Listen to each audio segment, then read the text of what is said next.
하나님 말씀은 요한계시록 13장 16절에서 18절까지 지난주에 우리 읽었는데요. 같이 한번 다시 읽겠습니다. 요한복음 13장 16절에서 18절까지 같이 읽겠습니다. 그가 모든 자 곧 작은 자나 큰 자나 부자나 가난한 자나 자유인이나 종들에게 그 오른손에 이마의 표를 받게 하고 누구든지 이 표를 가진 자 외에는 매매를 못하게 하니 이 표는 곧 짐승의 이름이나 그 이름의 수라. 지혜가 여기 있으니 총명한 자는 그 짐승의 수를 세어보라. 그것은 사람의 수니 그의 수는 666이니라. 아멘. 17절 18절 말 제가 다시 한번 읽겠습니다. 누구든지 이 표를 가진 자 외에는 매매를 못하게 하니 이 표는 곧 짐승의 이름이나 그 이름의 수라. 지혜가 여기 있으니 총명한 자는 그 짐승의 수를 세어보라. 그것은 사람의 수니 그의 수는 666이니라. 아멘. 지난주에 이어서 우리가 짐승이 만들어낸 이 표, 결국 바다에서 올라온 짐승 그리고 땅에서 나온 이 짐승이 목표하는 바, 이들은 어찌 보면 용에게 바로 이 표를 만드는 일에 쓰임받고 있는 도구들입니다. 그래서 이 표를 가지고 영향력을 행사함으로써 사람들이 이 표에 목을 매도록, 그래서 이 표가 없으면 사고 팔 수 없는, 사고 판다고 하는 것은 단순한 어떤 거래를 의미하는 것이 아니라 이 죄된 세상에서 살아가면 반드시 일어나는 것이 이제 결핍인데, 그러니까 사실은 그 표를 받지 않고서는 이 세상의 어떤 원리와 이 세상의 형편으로는 도저히 살아갈 수 없는 상태, 이것을 말합니다. 그러니까 사고 파는 일, 다시 말해서 나에게 남는 것이 있어도 썩어질지언정 다른 이들에게 나눠줄 수도 없게 하고, 또 절대적으로 필요한데도 불구하고 그것을 다른 사람으로부터 얻을 수 없게 되니까 어느 한쪽으로는 막 넘쳐나겠지만 어느 한쪽으로는 결핍이 되어서 정상적인 삶을 살 수 없게 되는 것, 이게 사고 팔지 못하는 것, 매매하지 못하는 것입니다. 그러니까 쉬운 문제가 아니라는 거죠. 그래서 결국은 사람들은 두 가지, 한 가지 이제 선택 앞에 서게 되는데, 매매를 하기 위하여 그 표를 받음으로써 정상적인 삶을 살아갈 것이냐. 그러니까 이게 굉장히 욕심을 내고 뭐 이런 게 아닙니다.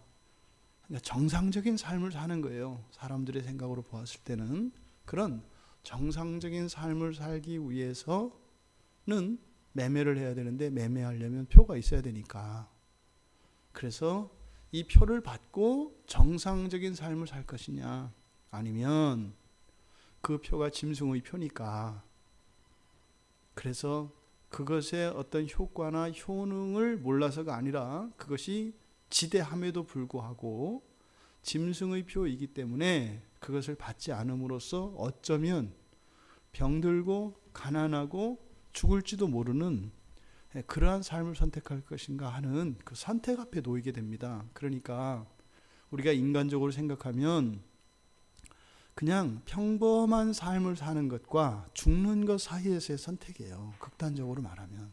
그러니까 뭐 엄청나게 욕심을 부리며 사는 삶과 죽음의 삶, 이러면 우리들이 뭐 그럴만하다 이렇게 생각을 하겠습니다만, 실제로 이 매매라고 하는 것은 사람들이 생각하기에는 매우 정상적인 평범한 보통의 삶을 의미한다 이 말입니다. 그러니까 뭐예요?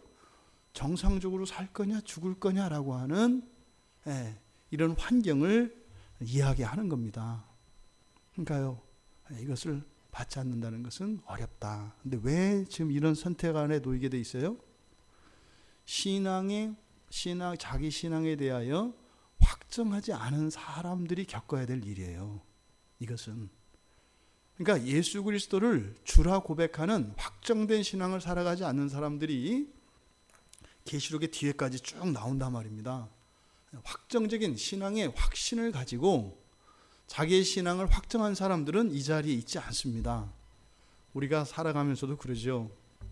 그리스도인으로 살아가면서 일상생활에서 고민이 많아요. 이걸 해야 되나 말아야 되나, 이렇게 해야 되나 저렇게 해야 되나, 또 교회 나와서도 마찬가지예요. 이래야 되나 저래야 되나, 이것을 말하는 겁니다. 여기서 매매한다는 것은. 자, 그랬던 이렇게 사람들로 하여금 이렇게 갈등하게 하고 혼란 속에 있게 하는 이제 그 표에 대해서 이제 우리가 오늘 살펴보려고 하는데, 그럼 이 표가 도대체 뭐냐? 이 표가 뭐냐? 17절 하반절에서 이 표는 곧 짐승의 이름이나 그 이름의 수라. 그러니까 짐승의 이름 또는 그 이름의 수, 이렇게 되어 있는 겁니다. 여기에 사용된 이 표라고 하는 이 단어, 카라그마인데요. 카라그마라고 하는 이 단어는 사도행전의 17장 29절에서 단 한 번 사용되고 전부 요한계시록에만 사용되는 특별한 단어입니다. 그러니까 이 표라고 하는 이 의문은, 이 단어는 우리 뭐 중학교 때 저도 그 기억이 있는데, 동판에다가 이렇게 그 애칭이라고 하지 않습니까? 동판에다가 이렇게 이제 조각하는 거 있잖아요. 이렇게 새기는 걸 말합니다. 그러니까 사람의 몸에다 문신을 새긴다든지 이런 것들을 나타내는 게 이 표라는 뜻이에요. 표. 그래서 이 표라고 하는 것은 그러니까 자기가 부인할 수 없도록, 아니라고 부인할 수 없도록 새겨진 것, 이것을 표라고 하는 이 단어가 가지고 있는 의미입니다. 사도 바울이 사도행전 17장 29절에서 이 단어를 어떻게 사용하냐면, 하나님과 관련해서 우상이 뭔지, 그러니까 하나님이 아닌 우상이 무엇인지를 설명할 때 하나님은 이런 새긴 것이 아니다. 그래서 우상이 아니다. 그래서 이 새긴 것은 우상을 나타내거든요. 그러니까 이 카라그마라고 하는 지금 요한계시록에서 표로 번역되고 있는 이 단어를 사도 바울이 이게 바로 우상을 가리키는 것으로 설명을 합니다. 그러니까요, 사도 바울이 지금 사도 요한이 사용한 이 카라그마라고 하는 이것을 새긴 것이라고 하는데, 우리가 십계명에서 너희를 위하여 새긴 우상을 만들지 마라. 우상을, 새긴 우상과 또 형상으로 만들어진 것, 이렇게 두 가지로 이야기합니다. 새긴 우상과 형상을 말하는데, 지금 요한계시록에 사용되어진 이 표라고 하는 것이 결국은 단순한 표를 의미하는 게 아니라 뭘 의미한다는 거예요? 십계명에서 새긴 우상을 의미한다, 이 말입니다. 보통 우리가 에더냐 시대에서, 즉 구약에서 우상 그러면 보통 우리가 우리 외부에 있는 이렇게 조각되어져 있는 이렇게 솔로몬 성전에서도 새긴 우상이 있었다 그랬잖아요. 천사를 이렇게 벽에다가 이렇게 새긴단 말이에요. 그래서 동굴이나 이런 암벽 같은데 새겨진 것을 우리가 우상으로 생각하거나, 또 아니면 이렇게 만들어진 어떤 형상, 다시 말해서 에더냐 시대인 구약에서 우상 그러면 우리 밖에 있는 어떤 형상들이나 새겨진 그 그림, 이런 것을 우리가 그런 것을 우리가 이해한다 이 말이에요. 그런데 사도 바울의 그 언급을 통해서, 그 사도 바울이 먼저 성경에 쓰여졌으니까요, 그 단어를 사도 요한이 여기서 지금 그 짐승의 표를 나타낼 때 바로 요 단어를 쓴다 이 말이에요. 그러니까 단순히 이 표라고 하는 것은 바코드냐 뭐냐 이런 그런 의미가 아니라 보다 포괄적인 의미이고, 이것은 보다 어떤 가치, 그리고 영적이고 정신적인 그런 의미를 가지고 있는 거다. 그러니까요, 옛언약 시대에서의 우상은 우리의 외부에 있는 어떤 형상이나 그림들을 말한다면 새언약 시대, 그러니까 그리스도인들에게 있어서의 우상이라고 하는 것은 그런 게 아니라 뭐라는 거예요? 우리의 마음, 또 우리들이 가지고 있는 어떤 가치관, 이런 것들이다. 그러니까 보이지 않는, 즉 무형의 우상을 상징하는 말이 십계명에서 새긴 우상이다라고 하는 것이다. 이렇게 말씀을 드린 겁니다. 왜요? 구약에서 율법은 어디에 있죠? 율법 책에 있습니다. 이렇게 책에 두루마리에 율법이 있습니다. 그러니까 율법은 우리 안에 있어요? 밖에 있어요? 밖에 있다고요. 그러니까 밖에 있는 율법과 율법인 척하는, 즉 율법을 통해서, 율법은 하나님의 말씀을 상징하고 하나님을 상징한다고요. 그러니까 하나님이 아닌 것이 마치 하나님처럼 하는, 이게 우상이라고요. 그러니까 율법책과 우상이 이렇게 대립하고 같이 우리 앞에 놓여지는 거예요. 그래서 하나님 말씀을 따르는 자들은 우상을 따르지 않아요. 우상을 따르는 자들은 하나님 말씀을 따르지 않아요. 이렇게 구약에서는 율법이 유형화되어서 두루마리로 책의 형태로 있기 때문에 우상도 밖에 존재한다 이 말이에요. 그런데 새 언약 시대에 들어오면 하나님의 말씀이 어디에 있어요? 우리의 마음에 있단 말이에요. 물론 우리가 보는 이 성경책 하나님 말씀입니다. 근데 이것은 오늘날만 있는 것이 아니라 구약에도 있었다고요. 그런데 구약 시대에 없었던 그 하나님의 말씀이 새겨진 것은 활자로만 새겨진 것이 아니라 신약에서는 우리의 마음에 새겨진다고요. 그러니까 우상이 밖에만 있다가 어디로도 들어가요? 우리 안으로도 들어간다 이 말입니다. 그러니까 새긴 우상이라고 하는 이 의미가 구약적 의미와 신약적 의미는 다르다. 그러니까 여기서 말하는 표라고 하는 것은 곧 뭐예요? 우상을 상징한다 이 말입니다. 어떤 우상이요? 신약 시대에 우리의 내면에 있는 우상, 이것을 바로 짐승의 표다라고 하는 것을 우리가 성경에서 알 수 있다 이 말입니다. 이 표를 받은 사람들과 받지 않고 이겨낸 사람들, 그들에 대한 성경의 가르침이 있습니다. 요한계시록 14장과 14장 9절에서 11절에 보면 그 표를 받은 사람들은 불과 유황으로 고통을 받을 것이라고 이야기합니다. 그리고요, 밤이나 낮이나 안식을 얻지 못할 것이다. 여기서 밤낮은 모든 시간을 말합니다. 그러니까 단 한순간도 안식을 얻지 못할 것이다. 누가요? 이 표를 받은 사람들은요.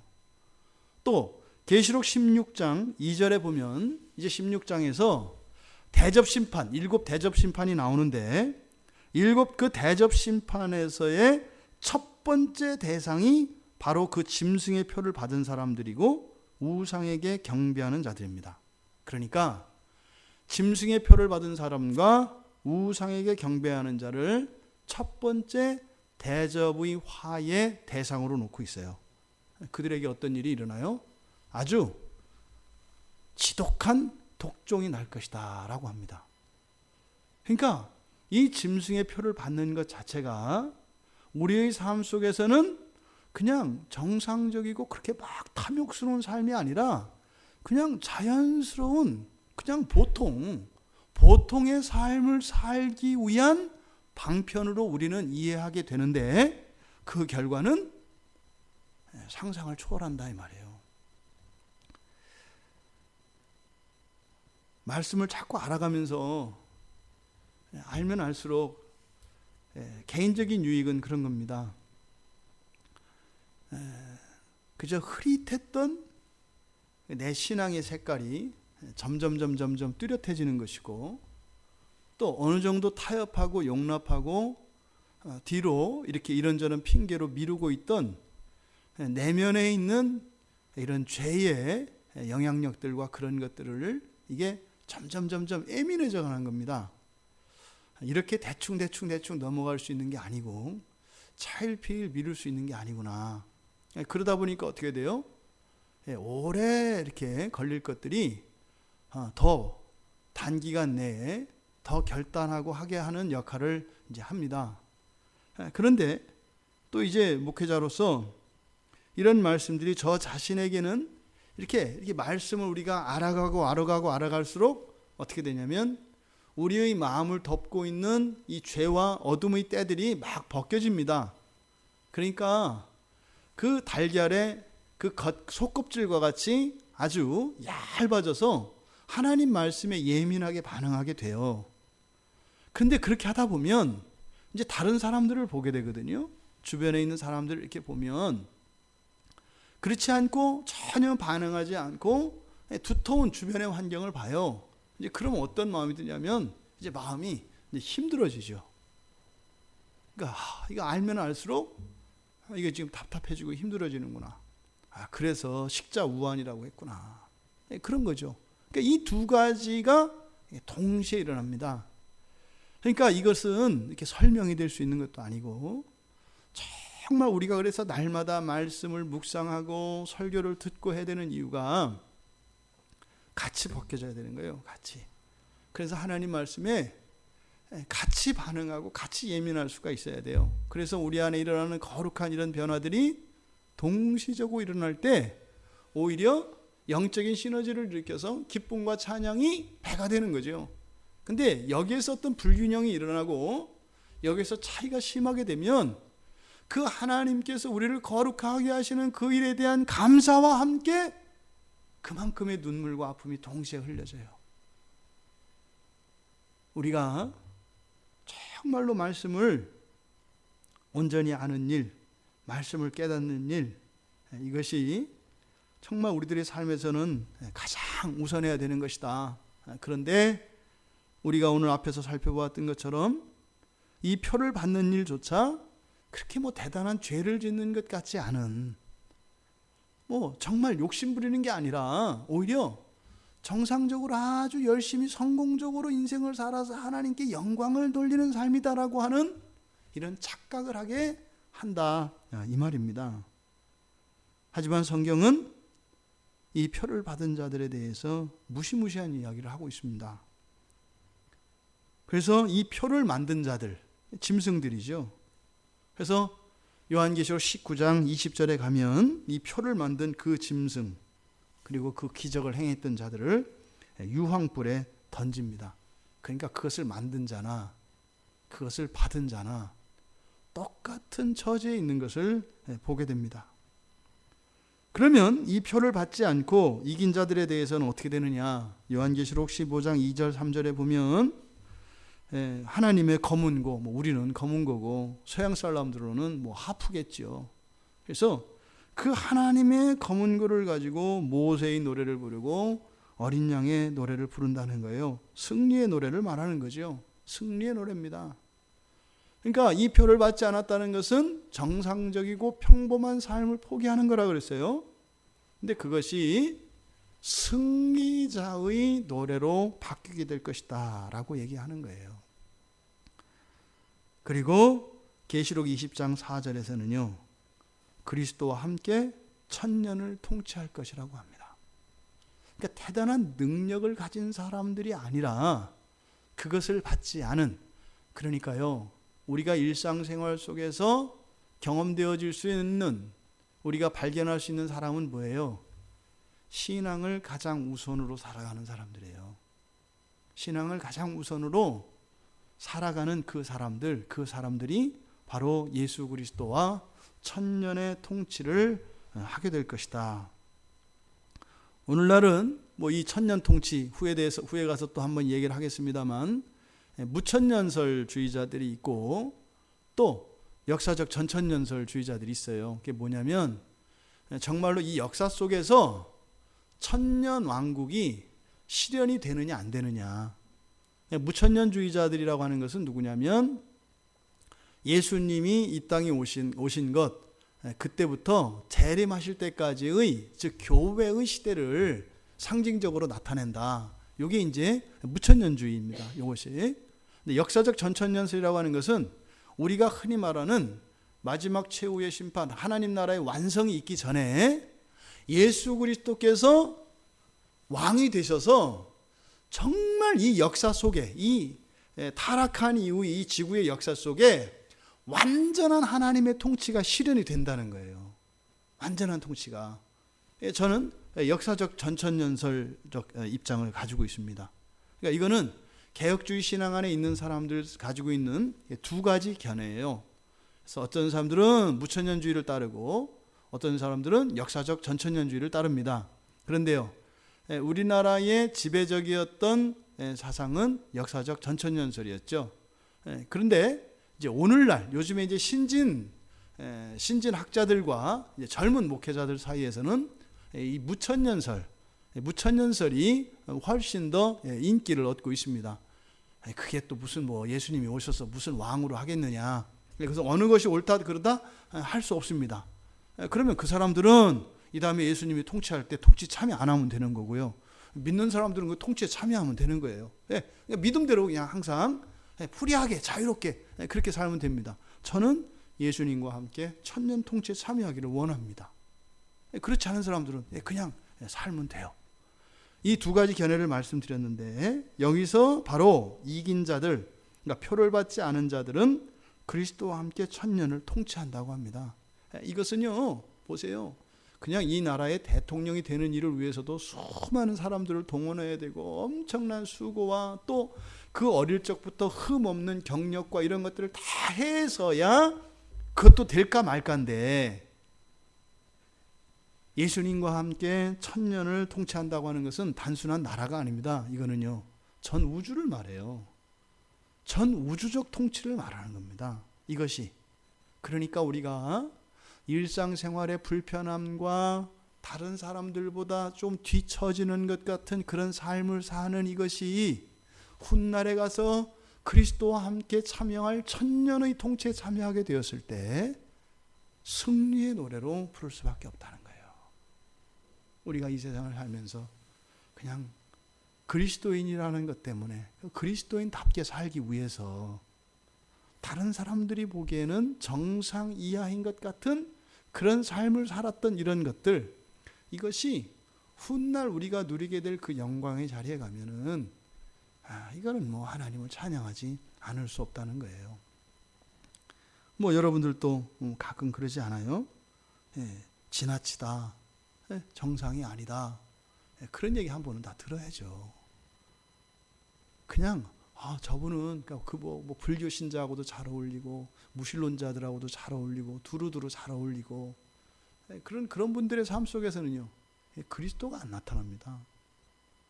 그런 분들하고 만나서 이야기를 하면요, 성경 얘기 없습니다. 그냥 세상 사는 얘기고요, 좋은 게 좋은 거 얘기고요, 인본주의적인 이런 가르침들, 사람의 지혜, 이런 것들을 이야기합니다. 그러니까요, 어느 누구와도 부딪힐 게 없어요. 근데요, 성경을 이야기하고 하나님 말씀을 얘기하면요, 반드시 갈리게 돼 있습니다. 전부가 의견 일치 안 돼요. 왜요? 또 신앙의 수준이 다 다르기 때문에 그 말씀이 나를 치는 것처럼 들리는 사람이 반드시 있어요. 하나님 말씀의 특성이 그렇습니다. 어떤 사람은 은혜로 받고 감사하는데 어떤 사람은요, 아주 싫게 받아들여진다고요. 그게 하나님 말씀의 특성입니다. 우리가 이 표를 받지 않는다는 것, 이것은 뭐 배교하거나 뭐 신앙생활을 게을리하거나 이런 얘기하는 게 아니다. 이제 뒤에 가서 우리가 이 짐승의 표가 뭔지 그 정체를 알게 되면 우리가 보다 더 분명하게 이것을 이해할 수 있을 것입니다. 그러니까 이 짐승이 주는 표, 이것은 새언약 시대의 새긴 우상이라고 할 수 있는 겁니다. 십계명에서 이야기했던 그 새긴 우상의 새언약 시대의 그 모습이 바로 이 짐승의 표다. 그러니까요, 신자라면 사실은 받을 수 없는 거죠. 신자라면. 또 하나님을 섬기는 자들에게는 신앙과 함께 공존할 수 없는 겁니다. 그런데요, 우리 안에는 사실은 그게 공존하지요. 우리가 전인격적으로 완전한 신앙을 가지고 있지는 않기 때문에 이 세상 어떤 사람에게도 그 표의 흔적으로부터 완전히 자유로운 사람은 없습니다. 성경은 이렇게 그 표를 받은 자들과 표를 받지 않고 이긴 자들에 대한 명확한 구별을 이야기합니다. 자, 그러면 이 표가 뭐냐? 성경에서는 뭐라 그랬어요? 이 표는 곧 짐승의 이름이다 이랬어요. 짐승의 이름이다. 이름이라는 것은 뭐예요? 그것이 다른 것과 구별되게 하는 특성입니다. 누구야? 그러면 그 사람을, 다른 사람이 아니라 그 사람을 말하지 않습니까?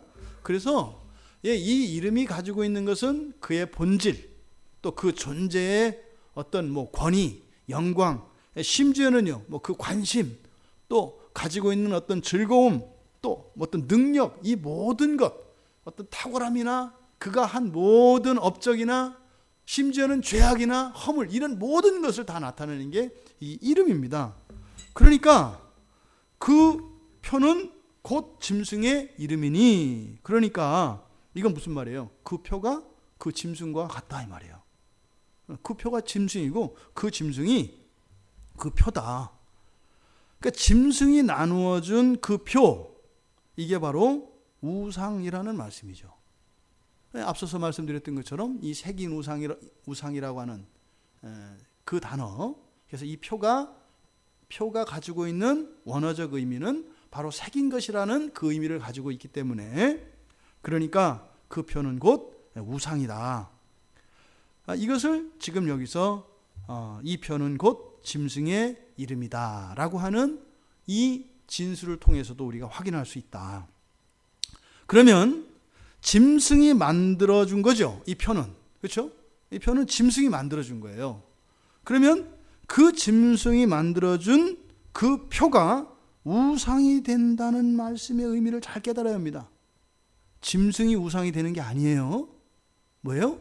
짐승이 만든 그 표가 우상이라고요. 우상은요 만들어지는 거잖아요. 누구에 의해서요? 사람에 의해서 만들어지는 거예요. 여기서 지금 그 표를 만드는 주체가 누구예요? 땅의 짐승이라고요. 땅의 짐승은 누구라 그랬어요? 우리 이 안에 교회 내부의 세력, 내부에 있는 세력이라 그랬죠.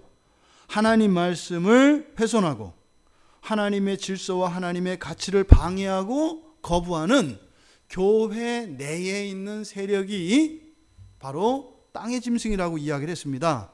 그러니까 여기서 표라고 말한, 즉 신약 시대의 새긴 우상은 누구에 의해서 만들어진다? 교회 내부에서 만들어진다는 거예요. 그런데 교회 내부에서 만든 그 세력들이 우상이 되는 게 아니라 그 세력들이 만든 그 무엇이 우상이다. 그러니까 보세요. 결국은 그 표를 만든 그 짐승이라고 표현되어진 그 세력들이 표를 만들어요. 왜 만들어요? 사실은 자신들의 세력을 보존하고 확장시키기 위해서 이걸 만든 거잖아요. 왜? 이게 없으면 매매를 못하니까. 그런데 이게 우상이 되어버리면 결국에는 그 우상을 만든, 그 표를 만든 그 땅의 짐승들조차도 결국엔 어떻게 돼요? 그 우상에게 매이게 되죠. 결국엔 매이게 돼요. 이게 바로 사탄의 전략이에요.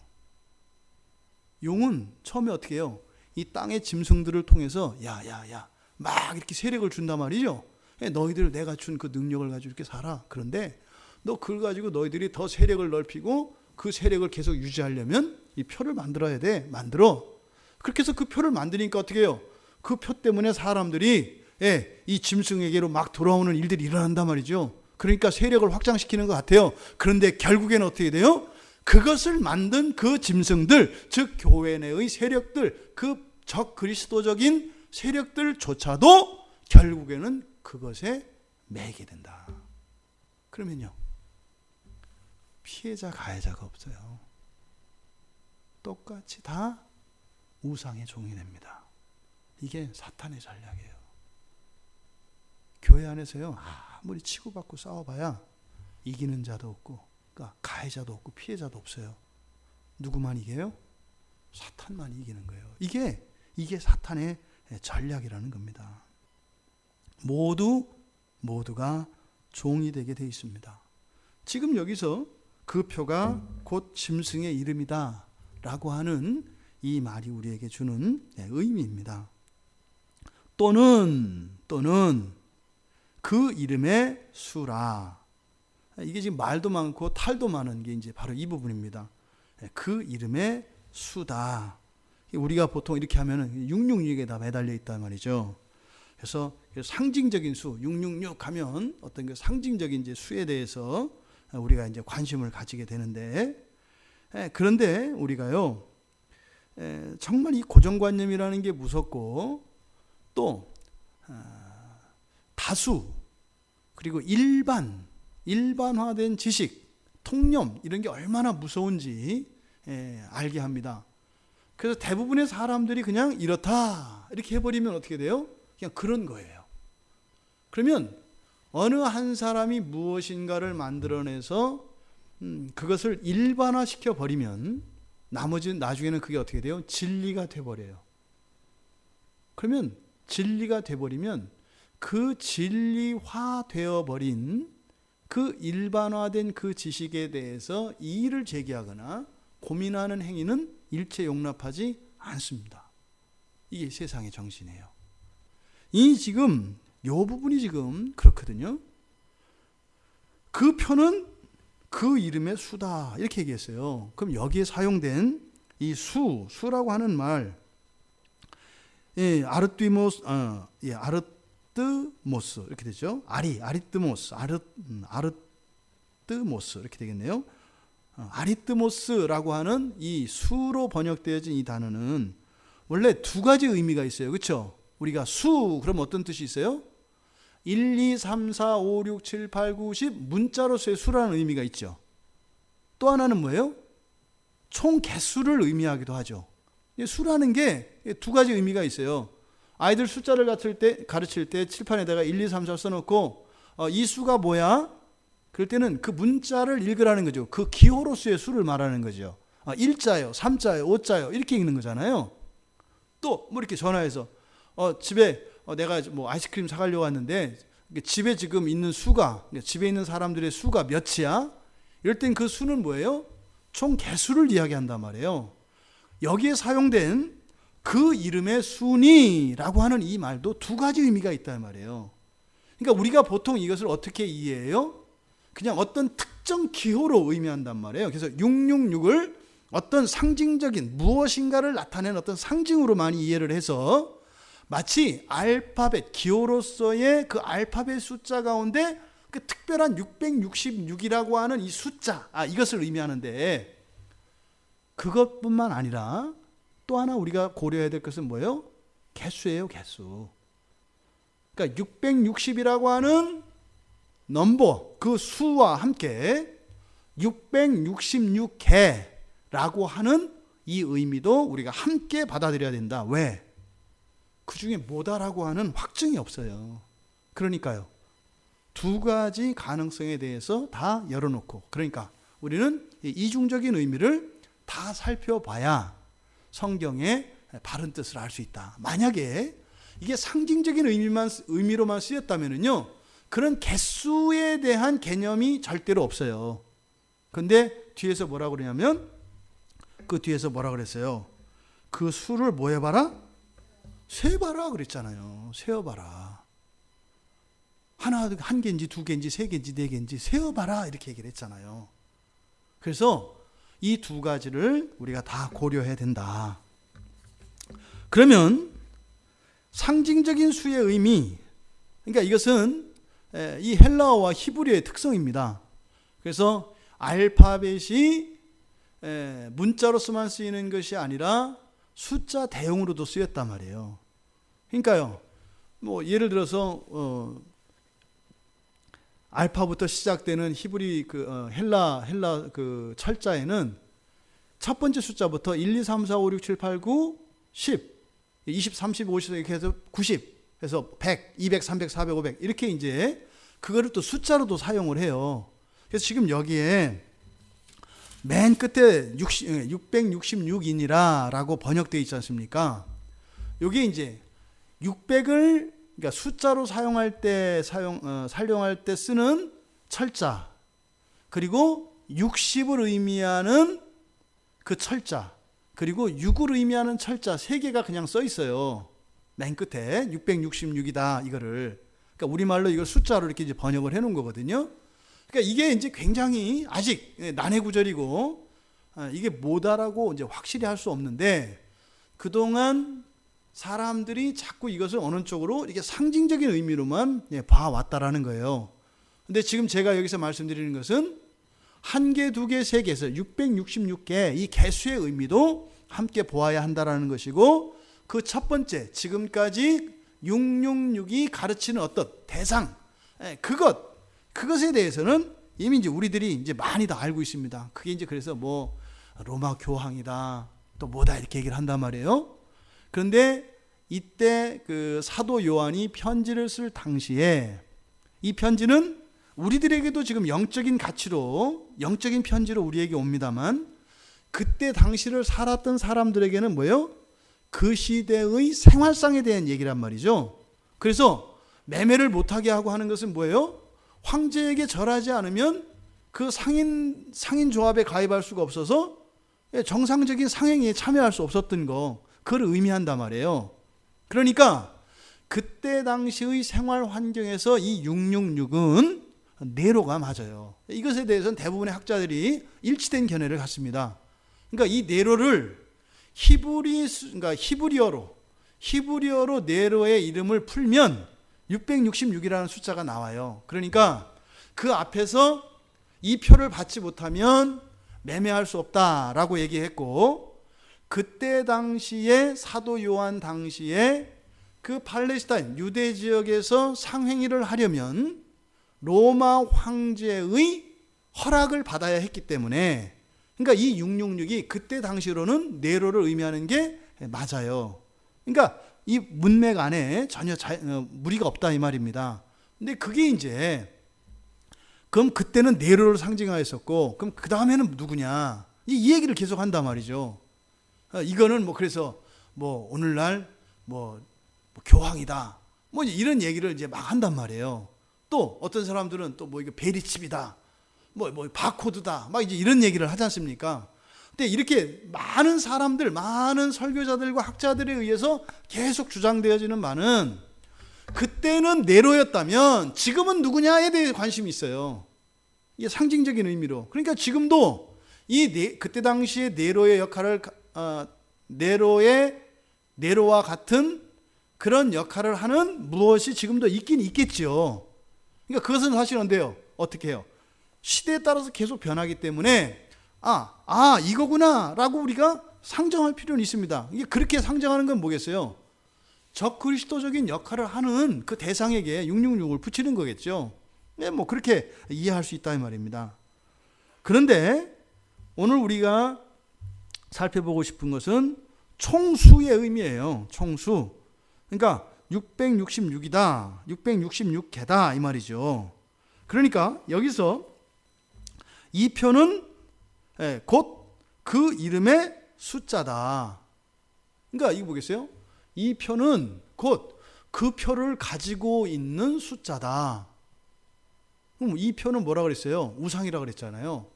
우상은 곧 그것을 가지고 있는 사람들의 숫자다. 이게 무슨 말이에요? 우상이 따로 있는 게 아니다. 우상이 따로 있는 게 아니라는 거예요.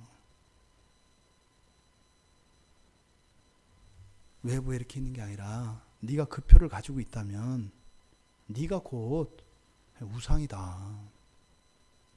이 총수의 개념으로 보면 이렇게 해석이 되어진다 이 말이에요. 그러니까요. 땅에서 올라온 그 짐승은 한 마리입니다. 하나예요. 하나. 하나로 시작된 그것이 어떻게 돼요? 둘이 되고 열이 되고 스물이 되고 어떻게 됐다? 666. 여기서 666은 여기서는 많은 수를 의미하겠죠.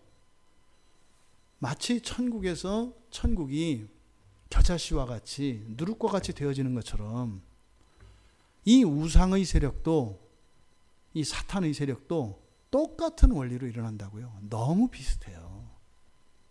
근데요. 60배, 100배가 아니라 여기서는 어떻게 해요? 666배라는 거예요. 그 짐승의 표가. 그러니까 되어지는 일이 비슷하다니까요. 그러니까 이 표를 받는다는 것, 이것은요, 우리가 오해하면 안 될 것이 사도 요한이 굉장히 강하게 얘기하는 거죠. 이거는 단순히 시험에 들거나 잠깐 타락하는 정도이거나 우리들의 연약함으로 인해서 하나님 좀 양해 좀 해주세요, 이럴 수 있는 게 아니라는 거예요. 뭐라고 하는 거예요? 짐승 그 자체가 된다는 거예요. 누가요? 그 표를 가지고 있으면. 요한은 보통 사랑의 사도라고 해요. 이렇게 강하게, 이렇게 극단적으로 이야기하는 사도가 없어요. 사랑의 사도인 요한이 지금 이렇게 말을 하고 있습니다. 그러니까 지금 이 가르침을 우리가 받으면은요, 이 세상 살아가는 그리스도인들에게는 어마어마한 부담이 오는 거예요. 제가 우상이라는 거예요. 우상의 결과는 뭐라고요? 유황불에 던져진다고요. 너는 유황불에 던져질 거야. 네가 지금 이것을 총수 개념으로 이것을 풀면 이렇게 된다 이 말이에요. 그러니까 이렇게 해석하기가 어려운 거예요. 왜요? 이게 교리적으로 보면 이게 굉장히 혼란이 오거든요. 그러면 사도 요한이 주시는 이 말씀, 그 의미, 그것이 무엇일까? 일체 그 표를 받는 것에 대해서 핑계를 대려고 하거나 그것을 가볍게 생각하려고 하는 시도 자체를 아예 싹을 자르려고 하는 거예요. 뭐예요? 제가 연약해서 그냥 이 표를 갖고는 있는데 버리긴 버릴 거거든요. 그 시도 자체에서 눈꼽만큼도 마음을 내주지 말라는 거예요. 그래, 그러면 이해하겠는데 너 그러면 우상이다.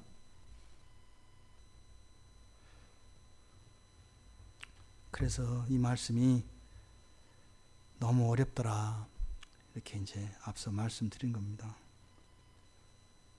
단호하게 표를 받는 것에 대해서 정죄하고 있습니다.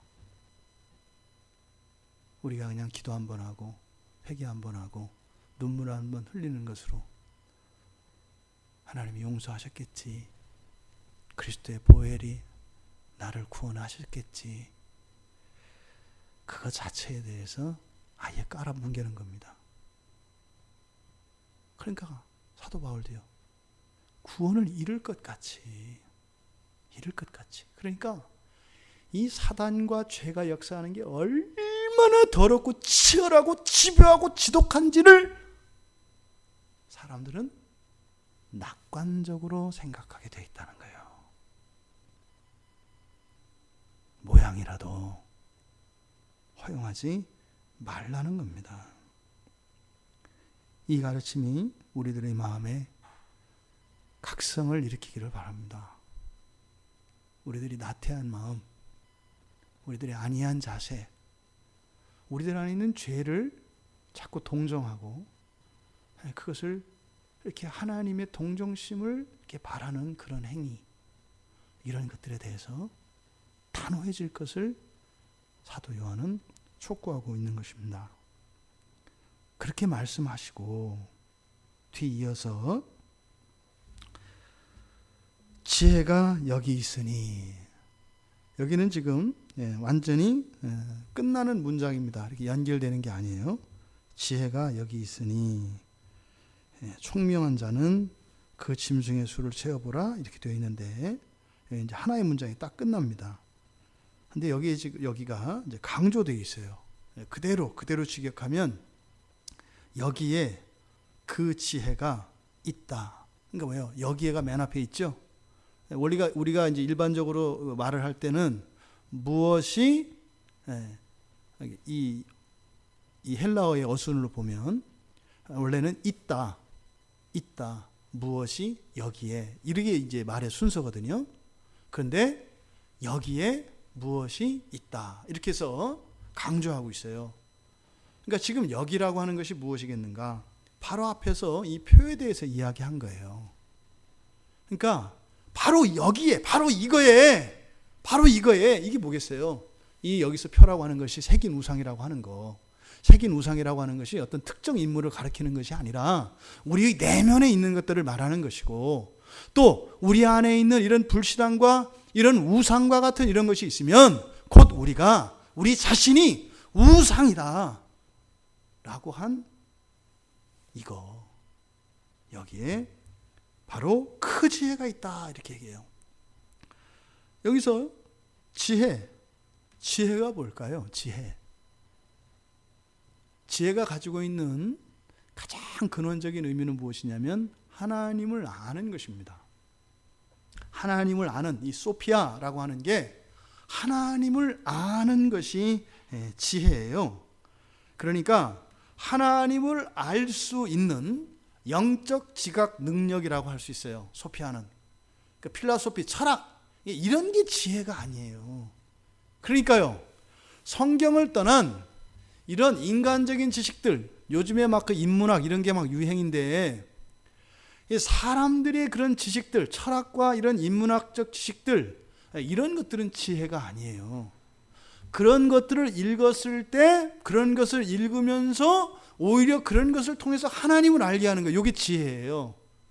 우리가 구원을 받고 거듭나게 되면요, 우리의 일상생활의 모든 일들이 하나님과 다 관련되어집니다. 먹는 음식이며 입는 옷이며 이 자연세계 자체도 우리는 다 하나님을 아는 일에 쓰임받게 돼요. 이게 뭐예요? 이게 지혜라고요. 이게 지혜라고요. 그런 과학 지식과 이런 인문학적 지식, 철학적 지식, 이런 것들이 지식, 그것을 뭐 잘 이해하는 이게 지혜가 아니라, 그런 것들과 무엇을 보든지 그것이 하나님과 연관지어지는 것, 연관지어지게 하는 것, 이게 지혜라고 하는 단어가 가지고 있는 의미입니다. 바로 뭐예요? 내가 우상이라고 하는 것을 알면 뭐라는 거예요? 하나님을 비로소 알게 된다는 거예요. 내가 우상, 내 안에 그 우상이 있다는 것을 알면 하나님을 아는 지혜가 있다 이 말이에요. 그럼 바꿔 말하면 내가 우상이라는 걸 알지 못하면 하나님을 모른다는 거예요. 이렇게 이야기하고, 그래서 이어서 뭐라고 얘기하냐면, 총명한 자는 그 짐승의 수를 세어봐라 이렇게 얘기를 해요. 그러니까 이 총명한 자라고 하는 것은 영적 분별력을 가진 사람을 말합니다. 영적 분별력을 가진 사람. 그러니까 뭐겠어요? 내가 우상인 것을 알고, 또 내가 아닌 그 하나님을 아는 사람들은 뭐 해봐라? 숫자를 한번 카운트 해봐라. 카운트 해봐라. 그러면 어떻게 된다는 거예요? 이런 우상의 숫자가 그게 바로 사람들의 숫자라고 하는 것을 알게 될 것이다. 근데 지금 그 뒤에 총명한 자는 그 짐승의 수를 세어보라 이렇게 얘기하면서 그 사이에 지금 생략된 게 있습니다. 접속사가 생략되어 있어요. 왜냐하면 이라고 하는 것이, 왜냐하면 왜 세어봐야 되느냐? 왜 세어봐야 되느냐? 첫째, 왜냐하면 그것은 사람의 수이기 때문이다. 두 번째, 그의 수는 666이기 때문이다. 그 뒤에 있는 18절 그 하반절에 그것은, 여기에서부터는 그 사이가 사실 그 뒤의 내용은 뭐라고요? 총명한 자가 사람, 그 짐승의 숫자를 세어봐야 되는 이유에 대해서 설명하는 거예요. 총명한 자는 그 짐승의 수를 세어봐라. 왜냐하면 세어보면 그 짐승의 수가 뭐라는 거예요? 사람의 숫자와 짐승의 숫자가 동일하다. 뭐예요? 앞서서 한 말이죠. 우상은 따로 있는 게 아니라 네가 우상이다. 우상이 바로 너다. 이거를 네가 알게 될 것이다 라는 거예요. 두 번째는 뭐예요? 그 수가 666이기 때문이다. 그러니까 이때 660이라고 하는 것이 어떤 의미를 가지고 있는 거예요. 그렇죠? 그러니까 첫 번째 이유, 총명한 자. 그러니까 총명한 자는 그리스도인이라고 할 수 있어요. 하나님을 아는 사람들이니까. 그러면 하나님을 아는 사람들은 반드시 어떻게 해야 되는 거예요? 짐승의 수를 세어봐야 한다고요. 짐승의 수는 이름이라 그랬잖아요. 그러니까 짐승의 정체를 알게 되면 그게 곧 사람이라는 것을 알게 될 거다. 근데 그걸 왜 세봐야 된다? 사람의 수이기 때문이다. 근데 여기서 사람이라고 하는 이 단어예요. 정관사가 없어요. 만약에 666이 상징적으로 누군가 어떤 대상을 상징하는 거였다면 정관사가 있겠어요, 없겠어요? 반드시 있다고요. 네로 한 사람만 가리키는 거면 거기에 정관사 덜을 붙여서 어떻게 하겠어요? 그것은 그 사람의 숫자다 이렇게 얘기했을 거다 이 말이에요. 그러니까 이 숫자는 이때 수, 왜냐하면 그것은 사람의 수 할 때 이 수는 660이라는 숫자가 아니라 바로 개수를 의미한다. 이거는 그냥 성경을 있는 그대로 이해를 하면 이렇게 되는 거예요. 그러니까 바로 짐승의 수를 헤아려 보면 바로 우상이 따로 있는 게 아니라 너가 사람이 우상이라는 것을 알 수 있기 때문이다. 두 번째로 총명한 자가 즉 그리스도인이 그 짐승의 수를 세보아야 되는 그 이유, 두 번째 이유는 666이라고 했습니다. 그 전에 우리가 여러분 그 우상이 곧 그러니까 짐승의 수가 사람의 수니까 결국은 그 짐승이 사람이고 그 짐승이 만든 표는 우상을 상징한다고 그랬는데, 그러면 우리의 일상을 한번 생각을 해보세요. 그러니까 이 세상에요, 선과 악이 따로 있는 게 아니에요. 선이 악이고 악이 선이라는 거예요. 우리가 종종 크게 착각하는 게 있습니다. 선과 악을 우리가 선택하려고 해요. 선과 악은 이게 선할까? 이게 악할까? 선택하려면 먼저 어떻게 해야 돼요? 우리가 생각해야 되죠. 선과 어떤 게 선인가 어떤 게 악인가를 자꾸 생각하려고 한다고요. 그러니까요, 이 선악, 다시 말해서 우리가 짐승이 되고 안 되고 우상이 되고 안 되고, 이것은요 뭘 어떻게 하고 뭘 어떻게 해야 되나 이렇게 생각해서 오는 게 아니에요. 그래서 선악은 우리가 선택하는 어떤 선택의 문제가 아니다. 그러니까 뭐예요?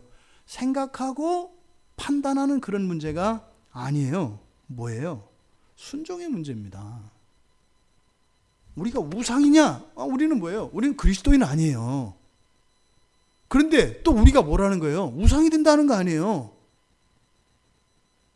그러니까 이거는요, 무슨 차이겠어요? 우리의 실천의 문제예요.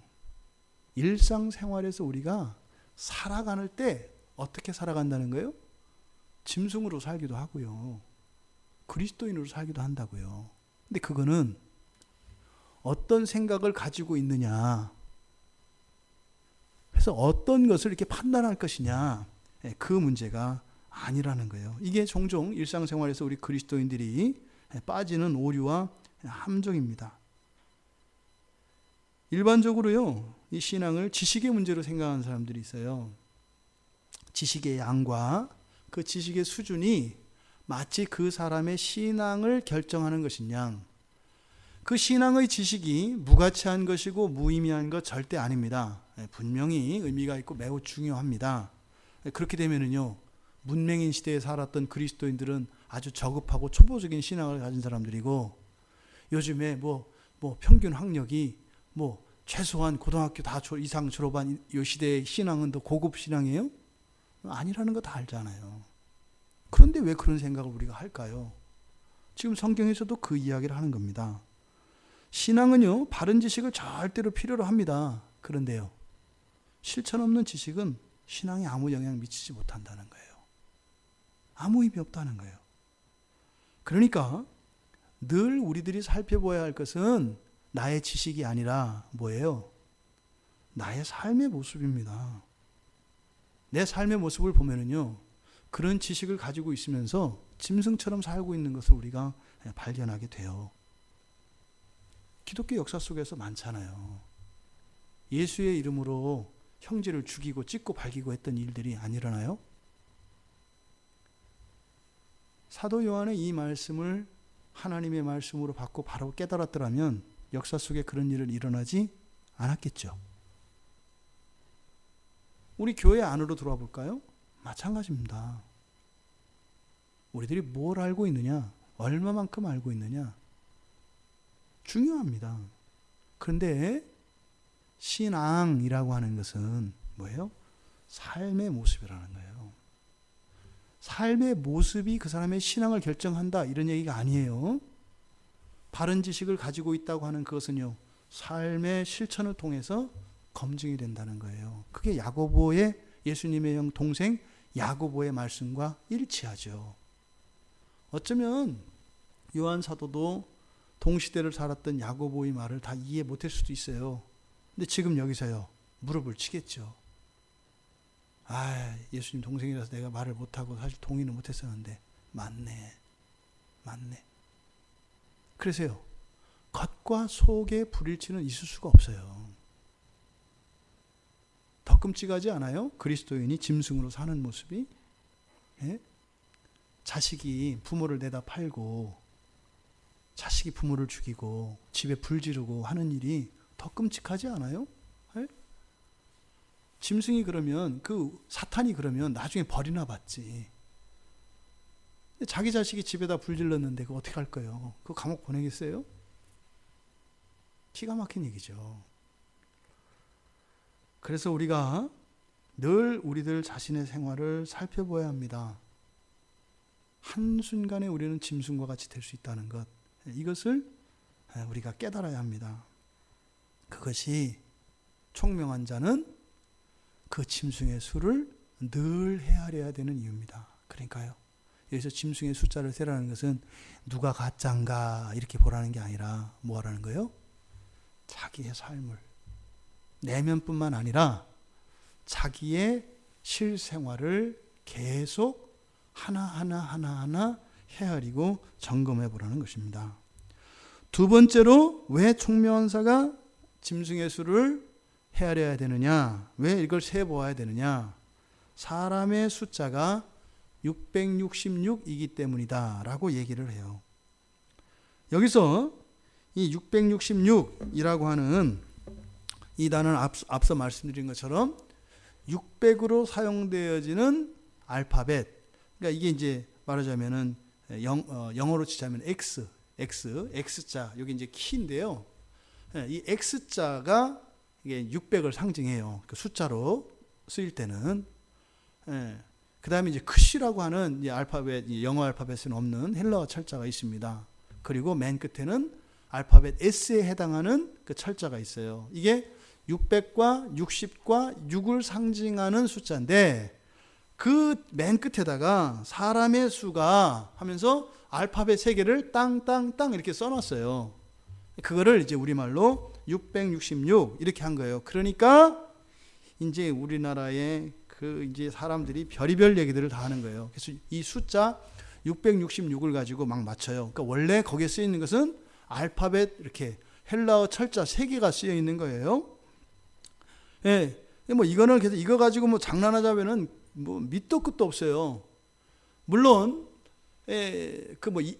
이름점이라 그래서 우리나라에서도 뭐 그런 거 있었어요. 가끔 어린 애들이 이렇게 보면은 뭐 궁합점 보는 거 있어요. 이렇게 그 획순 따져가지고 기억이 하나 둘 이렇게 해가지고 밑에다 숫자를 써가지고 합하고 뭐 이렇게 하는, 그게 이제 요런 거 지금 이제 비슷한 거거든요.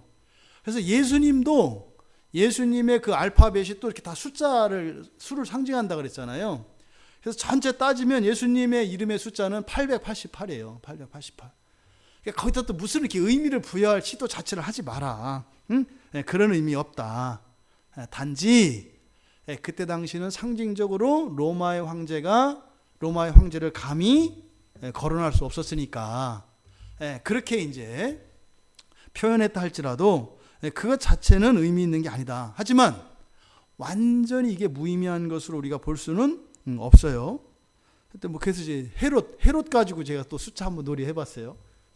그때 헤롯을 해보니까 1114가 나오더라고요. 헤롯은.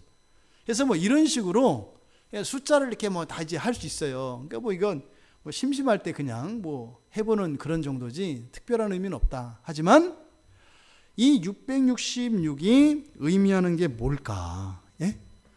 이렇게 상징적인 것은 그 시대마다 이렇게 할 수 있는데, 그러면 어떤 것들이 이 660 안에 들어갈까? 보다 분명한 어떤 기준은 필요하다.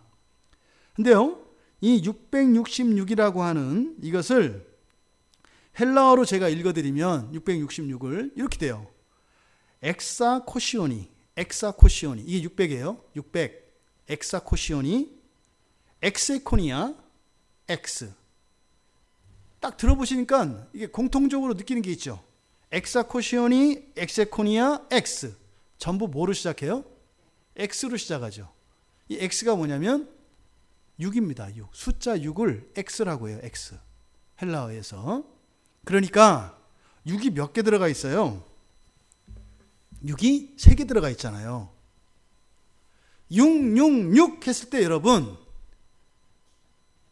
딱 떠오르는 게 있어야 돼요.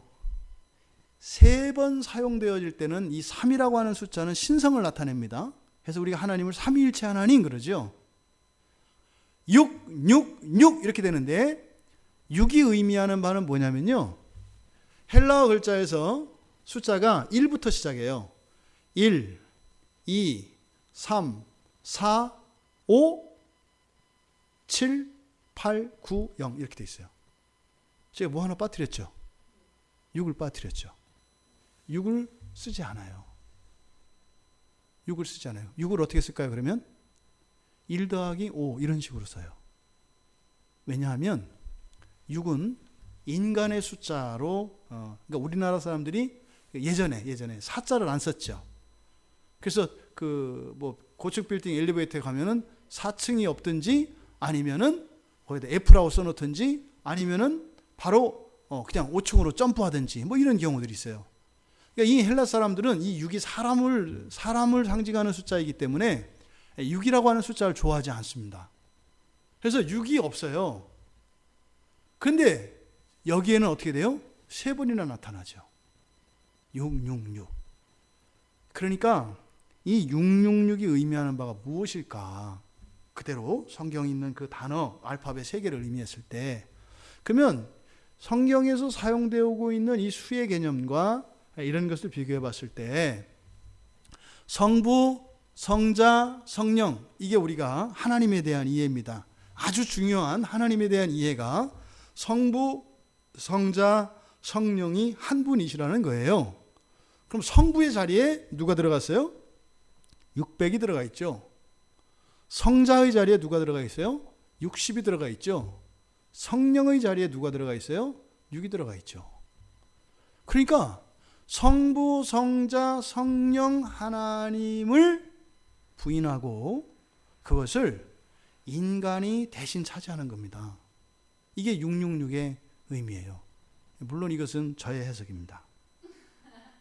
그런데 이 666, 666이 의미하는 바로, 왜냐하면 지금 여기서는 적그리스도를 상징하는 것이기 때문에, 또 앞에서 우리가 살펴보았던 것처럼 적그리스도가 나타나서 하는 일이 뭐처럼 해요? 마치 예수 그리스도처럼 똑같이 한다고요. 그러니까 하나님은 뭐예요? 성부, 성자, 성령 삼위일체 하나님으로 나타나죠. 그러니까 이 마귀는 우상은 뭘로 나타내요? 인간 삼위일체로 나타낸다고요. 이렇게 666으로. 그러니까 여기서 666이 의미하는 바는 첫 번째로 성부 하나님을 부인하는 것. 뭐가 있겠어요? 성부 하나님을 부인하는, 성부 하나님이라고 하는 것은 초월성입니다. 신, 우리가 흔히 말하는 신, 초월적 존재로서의 신을 부인하는 거예요. 신을 부인하는 게 뭐예요? 무신론이죠. 무신론과 유물론을 말하는 거예요. 그러니까 무신론과 유물론, 이것이 600이 상징하는 것이고, 두 번째로 성자 하나님, 이 두 번째 6, 성자 하나님을 부인하는 건 뭘까요? 성자 하나님을 우리가 부인한다는 게 뭘까요? 성자 하나님은 이 세상에서 어떤 존재이세요? 하나님과 우리 사이의 중보자의 위치 말고 이 세상에서 우리의 구원자이신데 그것을 뭐라고 표현해요? 머리로 나타내죠. 교회가 그리스도의 몸이란 말이에요. 그러니까 그리스도 예수 성자 하나님을 이 지상에서 부인하고 예수 그리스도를 대신한다고 하는 것은 머리 대신 예수 그리스도를 부인하는 거예요. 그건 뭐겠어요? 반교회주의입니다. 교회를 인정하지 않는 거예요. 더 나아가서 공동체를 인정하지 않는 거죠. 그럼 그게 우리의 사조와 정신세계는 뭐로 나타나요? 개인주의로 나타나요. 개인주의. 이게 이 세상에서 성자 하나님은요, 온 만유를 통합하시는 분이세요. 하나로 만드시는 분이세요. 근데요, 그것에 반하는 것이니까 이거를 다 분열시키고 개별화시키는 거다 이 말이에요. 그러니까 두 번째 60이 의미하는 것은 바로 개인주의. 통합과 연합을, 조화를 방해하는 이 모든 것, 이것이 두 번째 60이 의미하는 바이겠다. 그럼 세 번째 6, 성령 하나님이죠. 성령 하나님을 부인하고 인정하지 않는다는 것은 뭘까?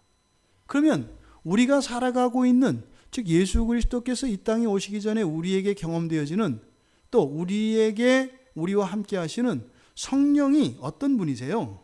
성령은 일하시는 분이죠. 성령은 일하시는 위를 이렇게 어떤 일을 하시는 분이 성령이세요. 천지를 창조하실 때도 이렇게 해와 달과 별을 만드시는 게 누구예요? 성령이시란 말이에요. 그러니까 우리가 성령을 부인한다라고 하는 것은 하나님의 일하심과 능력을 부인하는 거예요. 근데 그 자리에 누가 간다? 사람이 간다 그랬죠? 그러니까 이런 일의 주체와 일의 능력을 하나님께 두는 것이 아니라 사람에게 두는 거예요. 뭐겠어요? 곧 인본주의죠. 요즘은요, 자본주의죠. 왜요? 돈이 능력이니까. 더 나아가서 요즘에 이제 새롭게 떠오른 게 있어요. 뭘까요? 과학주의입니다. 과학주의. 미래학자들이 그런 예측을 해요. 앞으로 모든 나라의 정치 지도자는 과학자가 될 거다. 테크노크라시라 그래요. 그러니까 기술자가 나라의 지도자가 되는 사회. 예전에 나왔던 영화 있었잖아요. 노아의 방주인가요? 노아의 방주 이렇게 그 영화가 있었어요. 거기에 보면은 나중에 지도자가 그거를 방주를 만든 과학자가 이렇게 대통령이 됩니다. 그 굉장히 상징적인 그런 의미가 있어요. 그런 거 안에는 다. 그러니까 사람들이요, 맞아, 이해가 되거든요. 왜? 과학기술이 인류 사회를 지배할 건데 어떻게 되겠어요? 이런 문제가 생기면은 그걸 처리할 수 있는, 그러니까 훗날에 가서 인류 사회의 복지에 최고로 기여할 수 있는 가장 큰 능력을 가진 사람은 누구예요? 과학자가 된다고요. 그러니까 이 과학주의, 이것이 곧 성령을 부인하는 일이 되겠다. 그럼 보세요, 여러분. 그 짐승의 수를 그리스도인들은 늘 헤아려야 되는데, 그 첫 번째 이유가 바로 우리의 삶 속에 그런 일들이 일어난다는 것. 그리고 두 번째로는 뭐예요?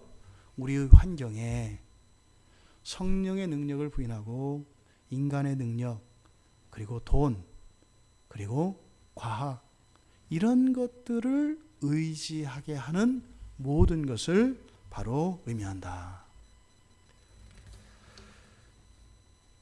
이미 666의 숫자는요,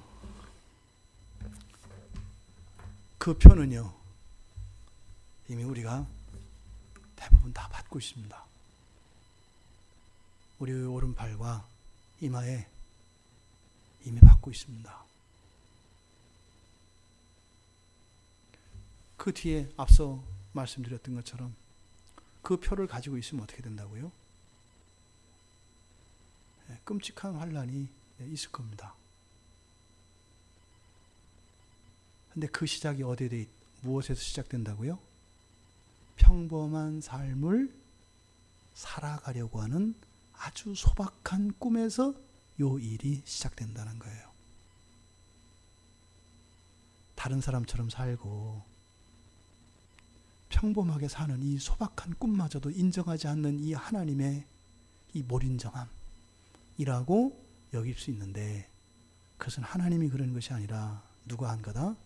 사탄 마귀가. 그러니까 이 세상에서 그리스도인은요, 평범한 삶조차 하나님의 특별한 은혜가 아니면 이루어질 수 없다는 거예요. 우리가 특별한 고난 속에 있지 않고 평범한 일상을 살고 있다면, 그리고 우리가 우리의 신앙을 유지하고 있다면, 그것은요, 당연한 것이 아니라 굉장한 하나님의 은총과 축복 아래 있는 것이다. 근데 그것을 감사하지 못하고 우리의 삶 가운데 있는 이런 짐승의 삶에 대한 성찰이 없다면 그것은 하나님의 은혜가 아니라 정말 우리들이 우상이 되어버렸을 수 있다. 그러면요, 우린 서로가 서로를 경배하며 살아가고 있는 것이 되는 것입니다. 성경을 이야기하고 설교를 하고 공부하고 신앙 공동체를 이루어 살아가는데 하나님은 없고 우상들만 들끓는, 인정하기 싫습니다. 그런데 자신 있게 아니다라고 이야기할 수도 없는 것이 저의 솔직한 마음입니다. 666에 대한 그 표의 정체를 우리가 살펴봤습니다. 여러분, 우리의 고향은 저 영원한 하나님 나라인 것을 잊지 마십시오. 우리가 사는 인생은 구약 성경의 역사의 여정으로 보면 광야 40년의 삶입니다. 우리가 들어가야 할 곳은 가나안 땅입니다. 구약의 백성들이 가나안 땅에 들어가지 못한 것을 어리석다 할 것이 아니라, 어리석은 그것을 이미 가르쳐 주었는데도 불구하고 똑같이 살아가는 우리를 우매하고 고집스럽다 해야 할 것입니다. 이 현실의 세계 속에서 소박한 꿈, 그저 큰 욕심 부리지 않고 그냥 평범하게 살고 싶다라고 하는 이것에서 시작되는 우상이 되어가는 이 일, 이것에 대한 가르침을 우리가 나누었습니다. 여러분, 우리들의 삶 속에 있는 짐승의 수를 날마다 헤아릴 수 있는 우리들이 되길 바랍니다. 우리 내면과 우리의 삶 속에 있는 그 짐승의 수를 헤아림으로 우리 안에 있는 우상됨들을 버리고 거룩한 신자로 날마다 새로워지는 우리 모두가 되기를 주님의 이름으로 축원합니다. 말씀을